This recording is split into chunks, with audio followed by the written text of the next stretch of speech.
Тараз қаласында білім келешегі адал азамат кәсіби маман тақырыбында облыстық тамыз конференциясы өтті.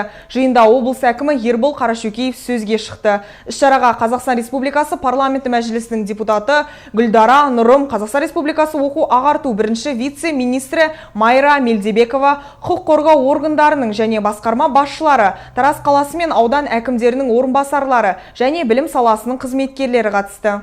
Сонымен қатар конференцияның алдында мектепке дейінгі техникалық және кәсіптік білім беру ұйымдарының көрмесі көпшілік назарына ұсынылды. Жиында алғашқы болып Қазақстан Республикасы оқу ағарту бірінші вице-министрі Майра Мелдебекова құттықтау сөз сөйледі. Ол мемлекет тарапынан ұстаздарға көрсетіліп жатқан қолдауларға тоқталып, жаңа оқу жылының басты бағыттарын түсіндірді. Ербол Қарашөкеев жамбылдық ұстаздар мен оқушылардың жарқын жетістіктерін жоғары бағалады. Өңір басшысы өз сөзінде жаңа мектептер салу және бар мектептерді жаңарту туралы да назардан тыс қалдырмады. Биыл өңірімізде білім саласына 344 миллиард теңге бөлініп, саланы қаржыландыру көлемі оның ауқымын ескергенде бұл аз қаражат емес. Ағымдағы жылы 26 білім нысанының құрылысы жоспарланған.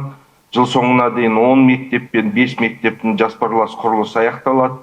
2026 жылы 11 нысанның құрылысы бітеді. Биыл келешек мектептері ұлттық жобасы аясында 3 мектеп ашылады. Мемлекет басшысының мектептерді қайта жаңғыртудың жүргізу тапсырмасы бойынша біздің облысымызда 3 жыл ішінде 66 мектепті жаңарту жоспары бекітілді.